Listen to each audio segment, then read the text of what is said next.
Good evening to you, ladies and gentlemen. We thank you for joining us in this edition of the Primetime Newscast on Equinoxe Television. Tonight, owners of small and medium-sized enterprises evaluate the Cameroon Business Forum that took place here in the economic capital, Douala, the 9th edition, chaired by the Prime Minister side of government. We shall be getting the reaction of some participants who will be questioning how far the Cameroon Business Forum has gone in improving the business climate in Cameroon and also fostering small and medium-sized enterprises across the national territory. Also in this newscast, we talk about campaigns ahead of senatorial elections on the 25th of March 2018 that began across the national territory last week, and what is the atmosphere in Bamenda Northwest region of Cameroon. We shall be telling you more of that in this edition of the news. We'll also be talking about curfew that has been renewed in the chief town of the Northwest region of Cameroon and in the entire Northwest region of Cameroon by the governor. Those are headlines. We shall be right back with the details. Stay with us.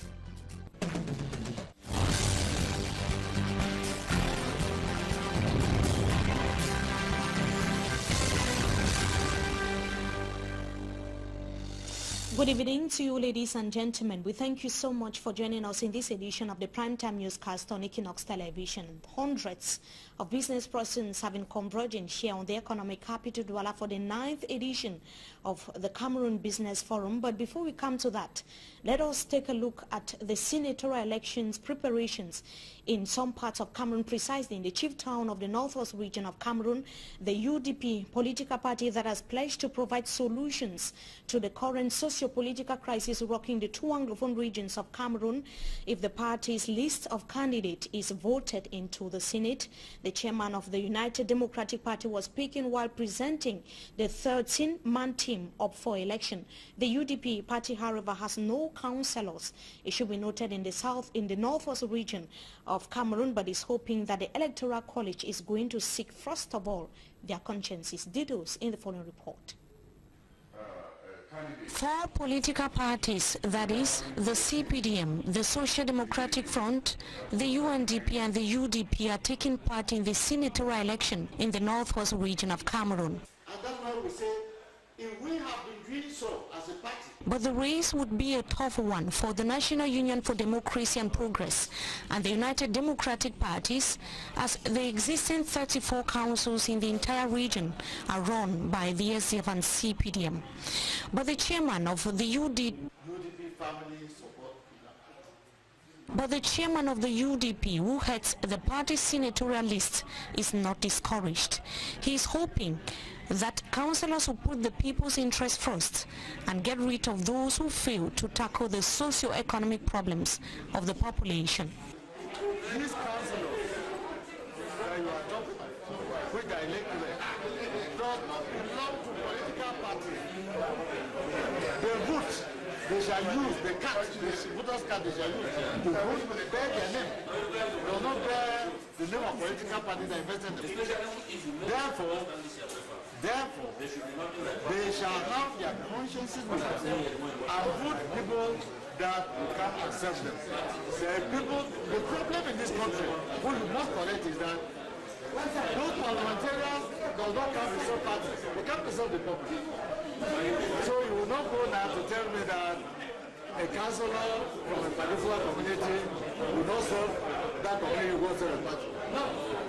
The party invested, they have their liberty to vote whoever they bring that serve them well.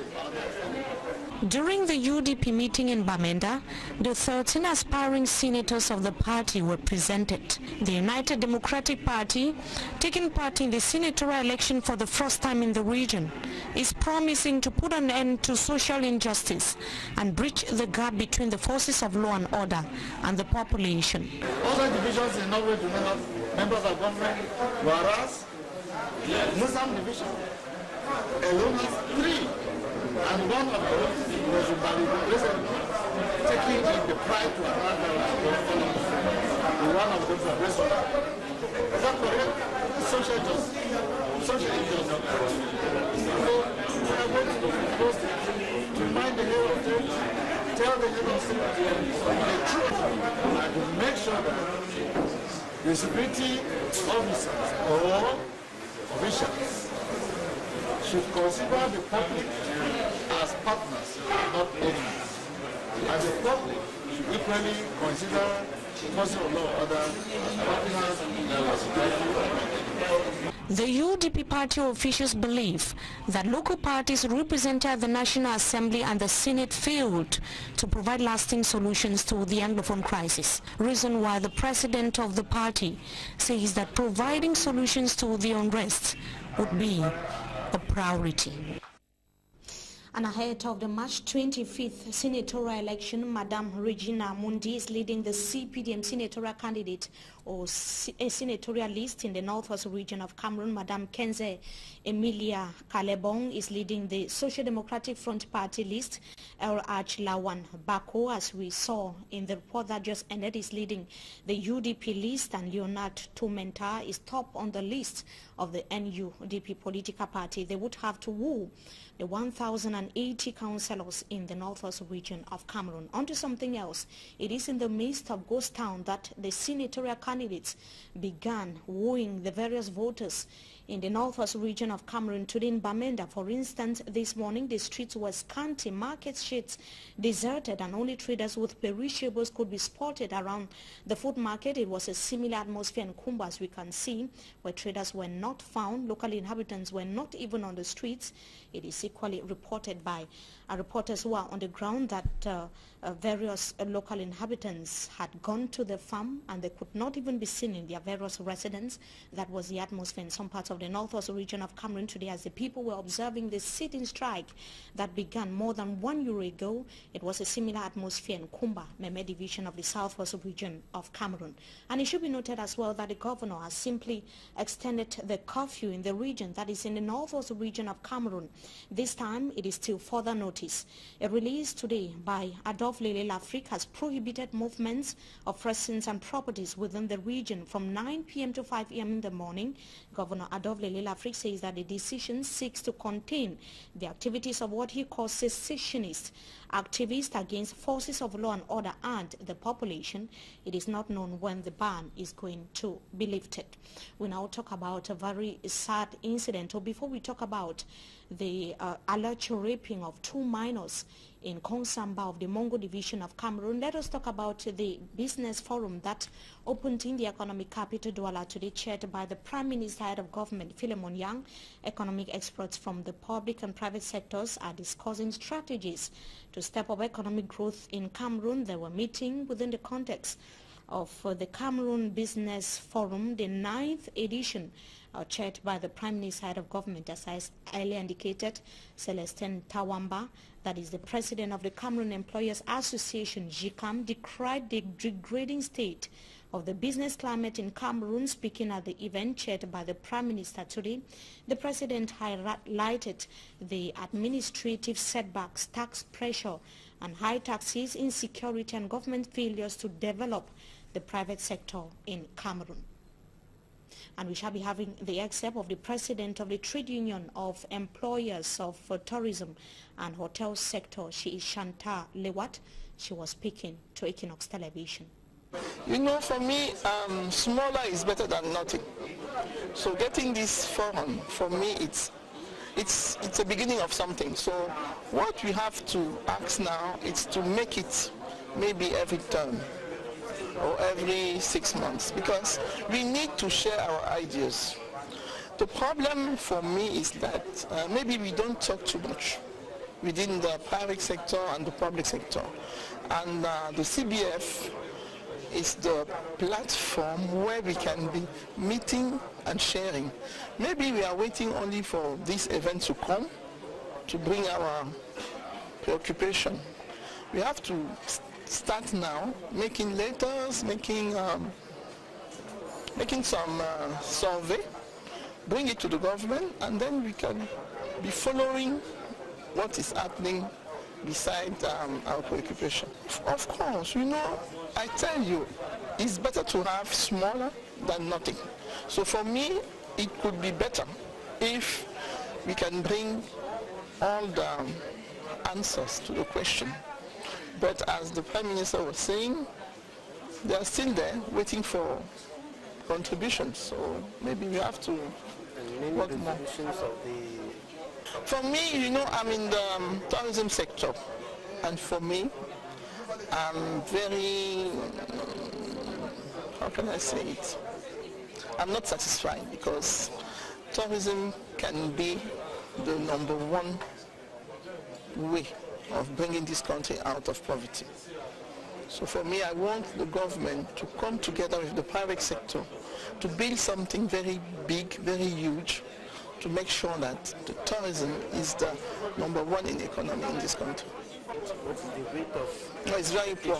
It's very poor. It's very poor. You can see it yourself. And with all what we are facing now in the country, Boko Haram, the Anglophone crisis, all this, so it's very difficult. We have like only 5 or 4 regions working normally in tourism sector. So it's very poor. Very poor. The challenges of some owners of small and medium-sized enterprises there. They were speaking to our reporter Babla Jonathan on the sidelines of the 9th Cameroon Business Forum that opened in the economic capital Douala to the chart by the Prime Minister side of government. We now talk about the sad story of 2 kids who are said to be victims of rape by their own uncle. The incident in Konsamba of the Mongo division in the littoral region of Cameroon has left local inhabitants and families in shock. Let's have the details with Smart Njikan Gabriel. It was a black Saturday morning for inhabitants of the Ngang quarters in Konsamba 1 municipality, Mongo division, littoral region.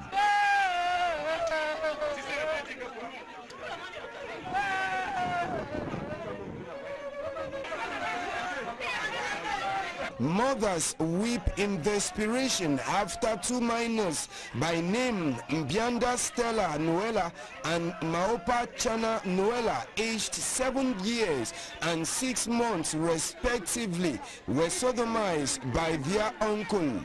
According to this witness,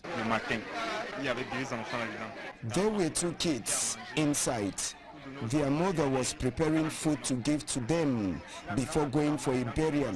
But suddenly, the mother was told that her child has just fallen, vomiting and stooling at the same time.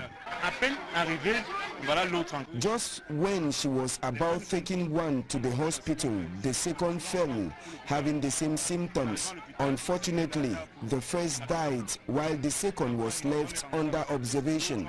The man accused is 31 years old Joel Tanko, uncle to the 2 kids, who was visiting his brother at Nkonsamba.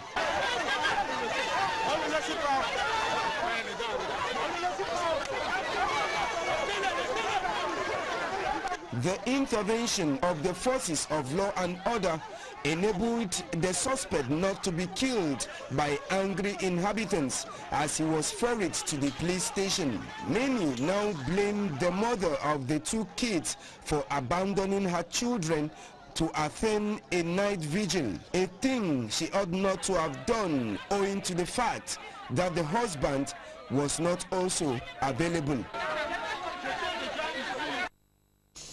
An incident that went viral and highly criticized by Cameroonians at home and brought a bitter pill to swallow to inhabitants of Konsamba, as we could see, while some reports have it that one of the kids was under critical condition in hospital. We have latest information that a 7-year-old child passed away a few hours later. Let's have the details once again with Smart Njikan Gabriel.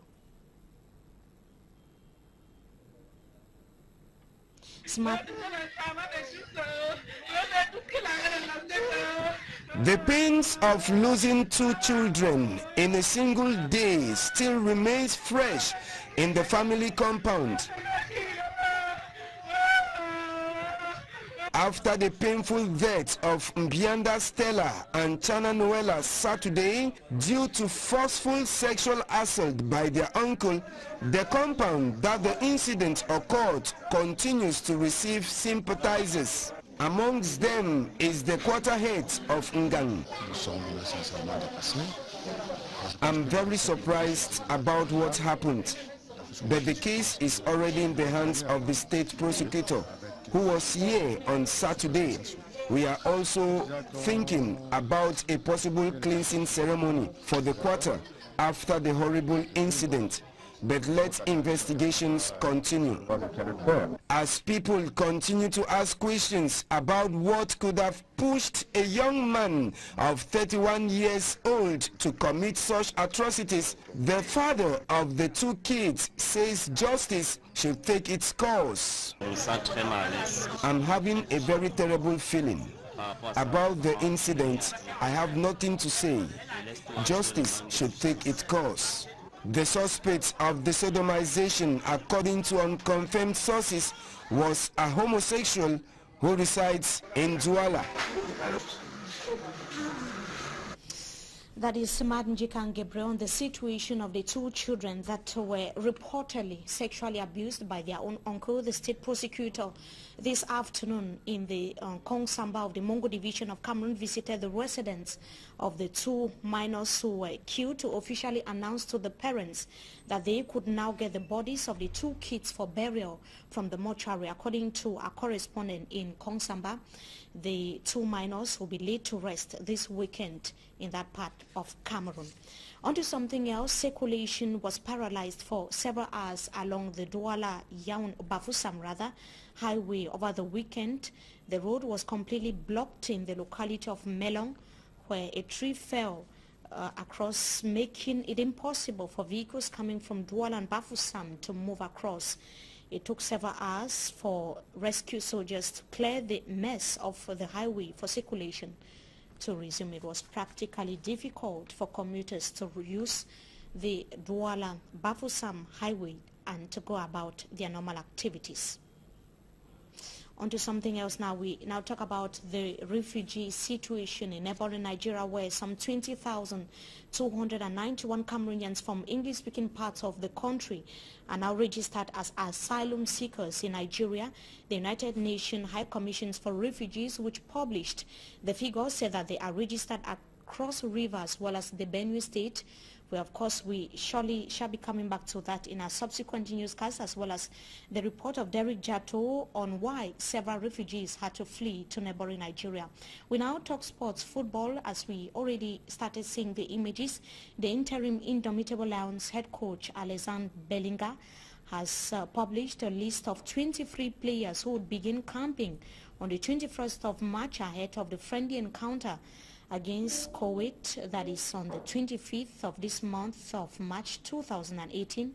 On the list, we have Fabrice Ondua Onana, Andre, we have Kamini Carlos, Faye Collins, Eboa Felix, Fabrice Ngandu Ngandri, Teku Adov rather. Yaya is one of the players. We have Zambo Angrisa, Siani Sebastien, Nyom Alan, Manjek George, Kanambiik, Jean Amel, Basogo Christian. Those are the various players that would be camping ahead of the friendly encounter, as well as Njia Clinton, Mukanjo, Benjamin Olinga, Fabrice, Abubakar Vincent, and we have Bahoken Stefan, Chupomoting, Toko Ekambi, and Tawamba Leandri.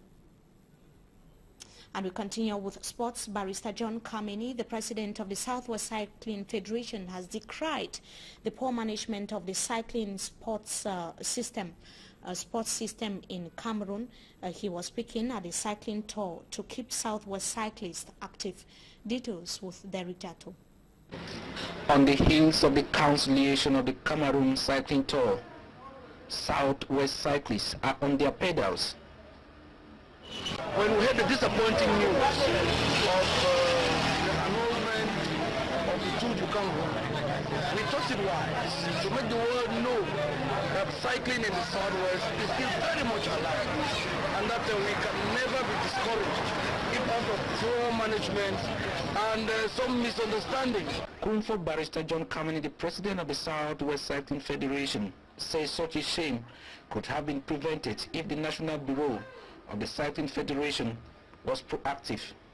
And the message is that we should not always rely on government to ask for money to carry out issues that belong to the association.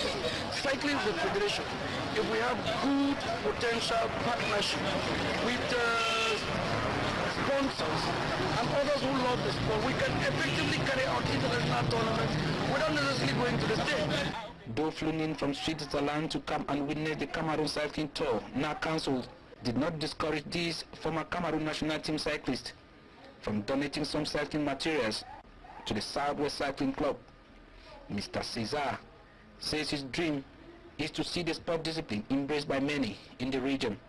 The Southwest Cycling coach Thierry Marcel also used the platform and pleaded for equal opportunities to be given to all the regions of the nation. Tous les enfants, il faut leur donner la chance de faire le cyclisme. Parce que nous, les gens de Sud-Ouest, on nous abandonne tellement que c'est comme si au Sud-Ouest, il n'y a pas de coureurs.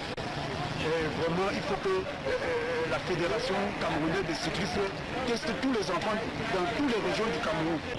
After winning the best climber and the yellow jersey here at the finish line in the 100-kilometer cycling race that took the over 20 cyclists from Limbe to Edinau and back, Tiba Henry, who doubles as the Southwest Cycling captain, said organizing frequent tests like this one will better prepare the club for bigger competitions. And the race was saluted by municipal authorities such as the mayor of Edinau Council, Mayor Tonde Gabriel. At times the youth, they think they have been abandoned, but we want to bring them together. And on to something else, we stay with Derek Jato to talk about the UN Refugee Agency that has made it clear that they are running out of funds to take care of the fleeing Anglophone refugees in neighboring Nigeria. They say that they are unable to provide adequate food, shelter, healthcare and educational facilities due to limited finance.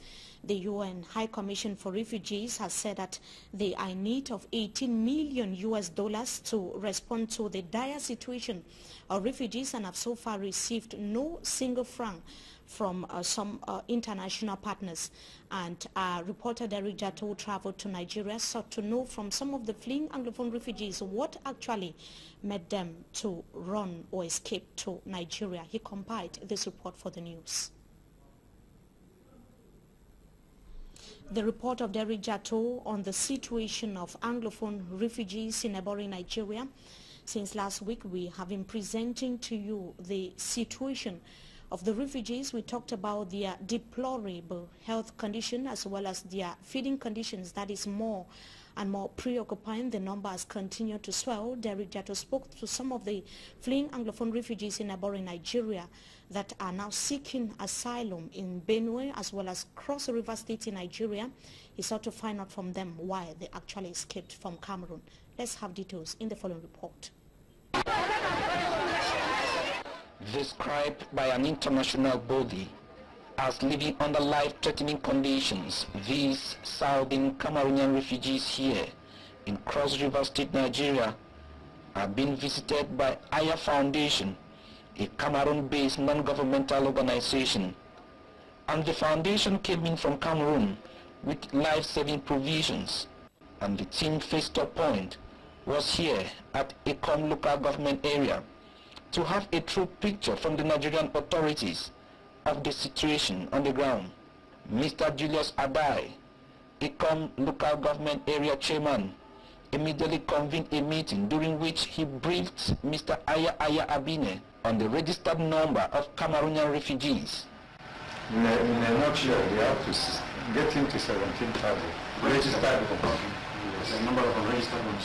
Those ones we cannot ascertain for now because the exercise is ongoing.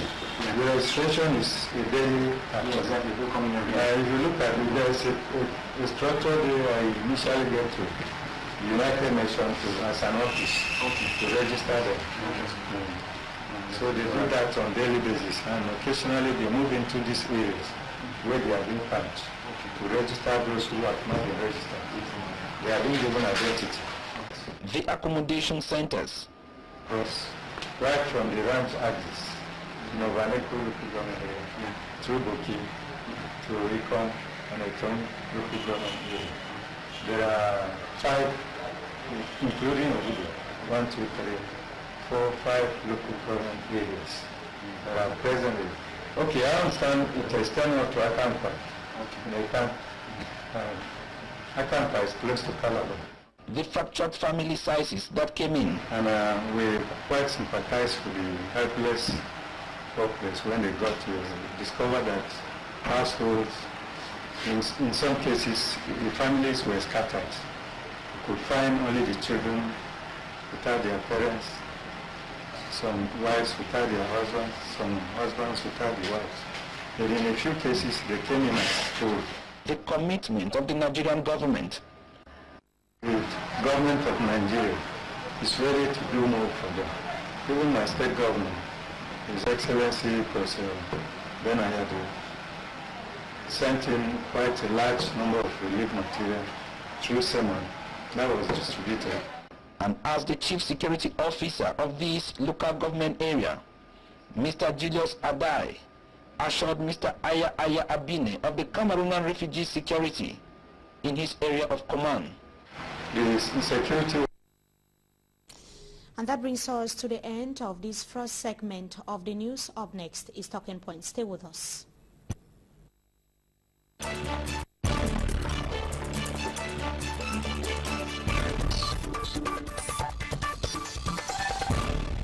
Tonight we have as guest the president of the Cameroon People's Party, the CPP. She is a human rights and political activist, Edith Kawala. Thank you so much for joining us tonight on Talking Point. Thank you. It's always a pleasure to be on Talking Point and on Equinoxe. The pleasure is ours as well. One day or 24 hours after the International Women's Day, CPP women dressed in black holding brooms staged a peaceful protest in Yaoundé. What actually prompted you to carry out such a move, looking at the political and social atmosphere in Cameroon today? Yes. First of all, I want to say these were really women of stand up for Cameroon, women standing up for Cameroon. So it is CPP. There are some other political parties. The majority of the women do not belong to any political party. And we felt as women that our country has been going on, you know, we seem to have a government and even some other political actors who are behaving as if nothing is wrong in the country, as if we just go on about business as usual. And the women felt that on their day, they should express what was within their hearts, what is within their hearts, I can say. And we planned the activity because this was women from 9 different towns in Cameroon, 5 different regions that came together, and they said, no, we know that there will be official ceremonies of women wearing the cloth and dancing, and we are not against women celebrating. Women should celebrate. But we felt that at this point in the history of our nation, with the problems that we have in the Anglophone regions, with the problems that we have in the extreme north, with the problems that we have in the east, with the problems that even the women in the regions which are supposed to be okay are having with regard to water, electricity, sending their children to school, the women felt that no, if we do not come out as women and let the nation hear us, we will not be doing our duty. You know, women are those who bring back harmony to a society. Did you go home satisfied, given that more than 20 of those women were arrested? We were so satisfied. There were over 150 women who marched. These women knew, or every single one of them knew that they could be arrested. They were very aware of, we are in Cameroon and they are Cameroonians, so they were very aware of the dangers, and they chose to do it. So it was not a surprise that they were picked up? You know, was there any particular reason as to why they were arrested? No, I can tell you it's the usual Cameroonian story. We have a regime that uses the police as a political instrument for intimidation. None of those women was questioned. None of them. I, who was not arrested, because I was not personally arrested, but I followed the women throughout to ensure their safety and their security. So I was questioned as somebody who was responsible for the event. They got the information from me and discovered, as usual, that there was nothing. There was no criminal act. There was no violence. This was a very, very peaceful march, and it was our way of celebrating Women's Day. So we could not. This group has been bringing together women from Northwest and Southwest and women from the other regions. And believe you me, the women are astounded to hear the stories of the women from the Northwest and Southwest, because they don't really know what is happening. Yes. So this has been one of the great successes of this group, is that the women are coming together and realizing that they have common problems, that also if this country is going to get back on its feet, they as women have to speak up, have to take their responsibility. So no, I tell you, every woman coming out of there, we feel so victorious and accomplished. We feel so strong. But you cannot say you are completely accomplished, because you wanted to see the President of the Republic. Oh, we still do. You want to see the President? Yes, yes. What would change if you meet the head of state? So the demand that the women were out to express was a request for an appointment with the head of state, and we have asked him that he should receive us by the 16th of March, so by Friday of this week, that he should provide us with an appointment. Why? Because the women, when we discussed, they said, well, he is the number one person in charge in Cameroon. And some of the women said, maybe he does not really know. As they were discussing with each other, discovering their stories. But do you think the head of state is not aware of what is going on? Women felt, the women felt, this is not a Kawala initiative. It is a collective initiative, and on some points, I have to cede to what the women want. And they said, before we take any other level of action, because they are prepared for another level of action, but they said, before we do that, let us ask to see him and to talk to him and to explain these things to him and give him the opportunity to start seeing with us a way out of the situation. So that is what they have done. It is their first step. This is not a one-time event. These women are very, very determined to see peace and harmony come back to Cameroon. Hoping that the head of state is going to grant audience to the women of Stand Up for Cameroon. Now, we talked about earlier the United Nations High Commission for Refugees that has published latest figures stating that more than 20,000 Anglophone Cameroonians are officially registered now in abroad Nigeria as asylum seekers. What, according to you, is making the people to flee from Cameroon to Nigeria? Well, it is very, very clear, and this is what some of the women who were at the event on Friday were expressing to the others, that we are today in a cycle of violence. So this population had undergone a lot of violence from the state for many, many months without retaliating. Then we got to one point where those who are for separation from Cameroon, they said, we are no longer going to take the violence lying down. We are going to retaliate. So which they started doing. But what we see is that when they kill one gendarme, the army comes in and burns down 20 houses, burns down a village, and so on and so forth. Then when you burn down, those people whose houses have been burned, they become radicalized. They too join the movement of those who are willing to kill a gendarme. So we are in a terrible cycle of violence, which will not end. And that is why these women got, one of their key messages was stop. Just stop the violence. Because we cannot pretend that we are doing anything. Going to elections, having ministerial appointments and so on. No, none of that makes sense in the current state of affairs. So, these people are fleeing their villages because they are unsafe. No human being will leave his bed, will leave his home, unless he feels threatened. And we have seen, and I want to really thank Equinoxe, because you are doing a fantastic job in informing us. We have seen your reports from the refugee camps. This is not a pleasant place to be. It's not at all a pleasant place to be. So people would not have left their homes unless they feel their actual lives are in danger. And the situation is more complicated for the various refugees because the UN Refugee Agency is lacking funds to finance, because in their reports this month of March 2018 they were talking about the need for some 18 million US dollars, and they have so far not received even a franc so far. What could be the implication?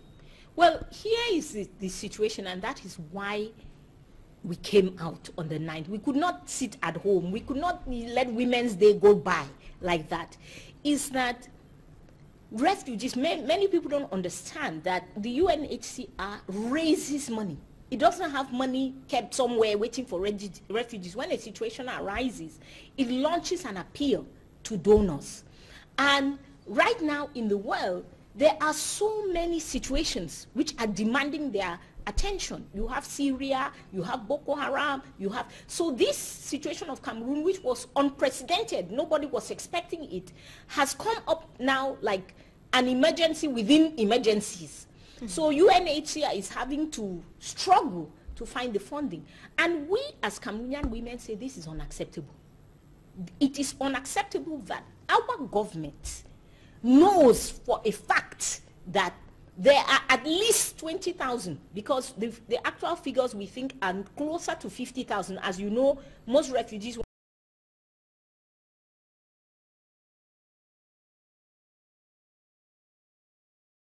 the government of Cameroon has not bothered to even send one minister there, to send one government official there to Nigeria to inquire what is the state of these people, or to listen to them. Why have you left your villages? What is making you feel insecure? So that they could now have a plan to secure the villages so that people can come back. It is very dangerous for us as a nation, because people sitting in refugee camps, you don't know what is being put into their minds. You don't know how they are being radicalized. You don't know, I mean, just the fact that you stay in a refugee camp is already a way of radicalizing you. So, you know, these are all the situations which we find I'm talking untenable. about radicalization. There are a series of measures that the government is putting in place, precisely the banning on the circulation of motorbikes in some parts of the northwest and the southwest regions of Cameroon. We equally have the curfew that is being extended on daily basis or weekly basis, so to say, by the governor of the northwest region. Do you really think that is a better way of solving the crisis? You see, we have said from the beginning of this crisis that we should never have gotten to this stage, number one, because we should have dialogued. We should have discussed and talked our way out of a problem. But now we are in the situation where we are. Still, government, as they know, you know, the government is behaving as if they did not just have a crisis with Boko Haram a few years ago. You cannot win a war against an extremist group without the population being on your side. But this is a people. If the population is already feeling terrorized, now you take motorbikes, which Cameroonian does not know that motorbikes are the greatest creator of employment in our country today. So when you are burning those motorbikes or banning them, you are depriving people of the little means they have to generate some money for themselves and their families. Chances are that they are not going to appreciate that measure that you have taken. And government is taking these measures again without discussing with the people. Bring people together and say, I am certain that majority of people in the northwest and southwest want the violence to end from all sides. They want the violence to end, but they are human beings. They can tell you that this is the best way for us to put an end to this. This is the best way to put it. Not dictating measures to people which they now leave as an additional burden. They are already feeling insecure.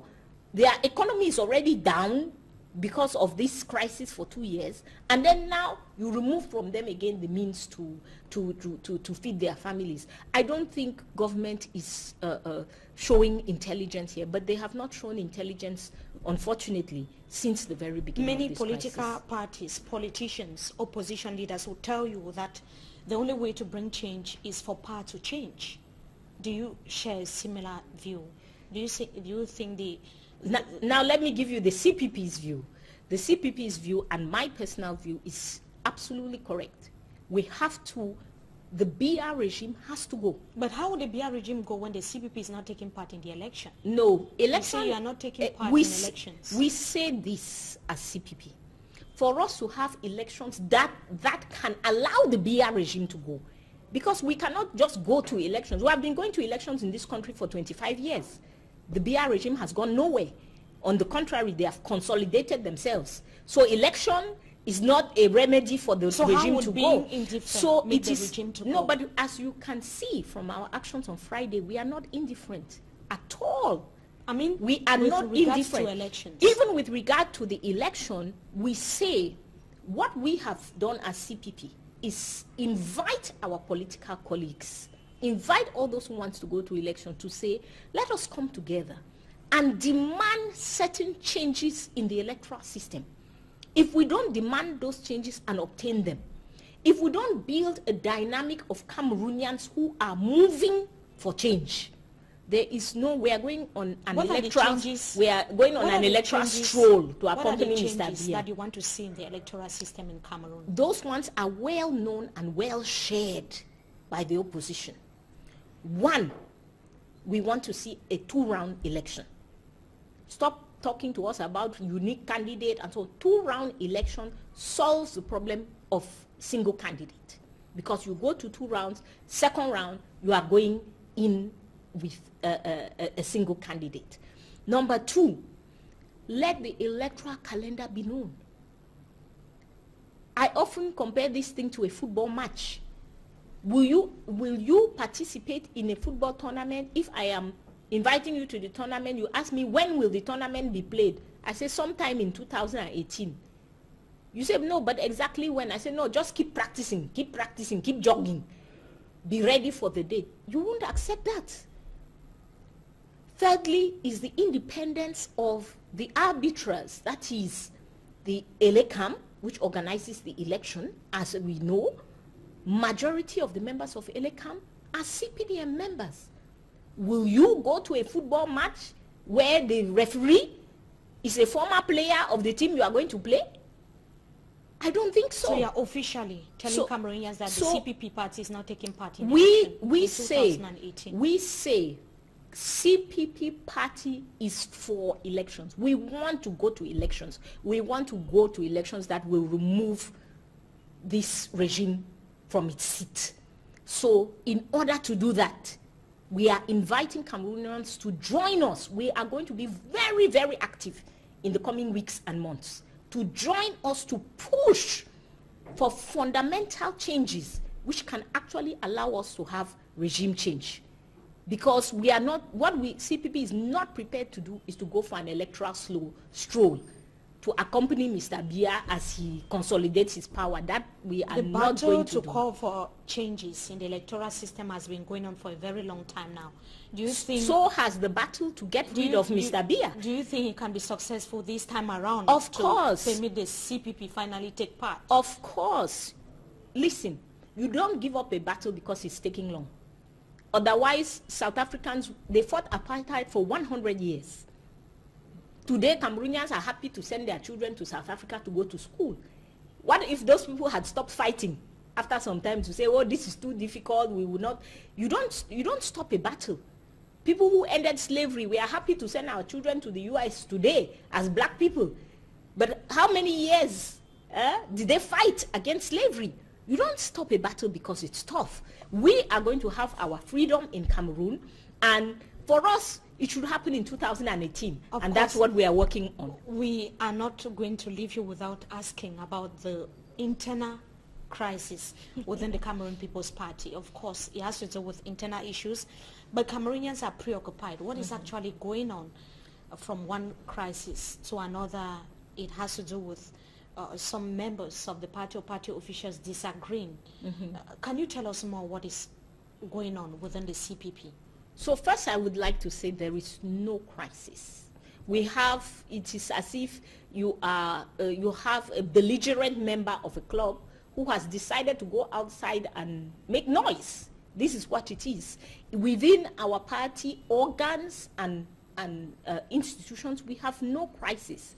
we have an honorary chairman. So get the title, honorary. Everybody who belongs to organizations knows what honorary means. You have no powers as an honorary person. And according to the statutes of the CPP, according to our party constitution, you cannot remove a party president. You cannot dissolve organs. This is a Congress. It is a Congress that elected me. It's only a Congress that will remove me.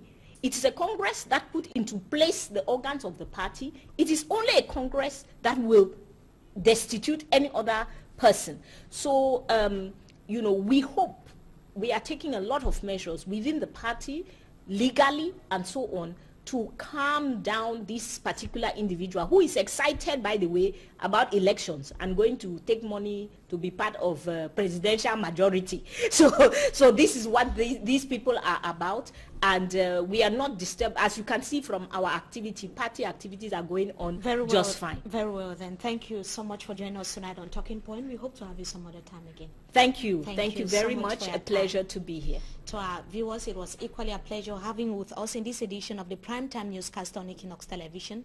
Until we meet again, goodbye.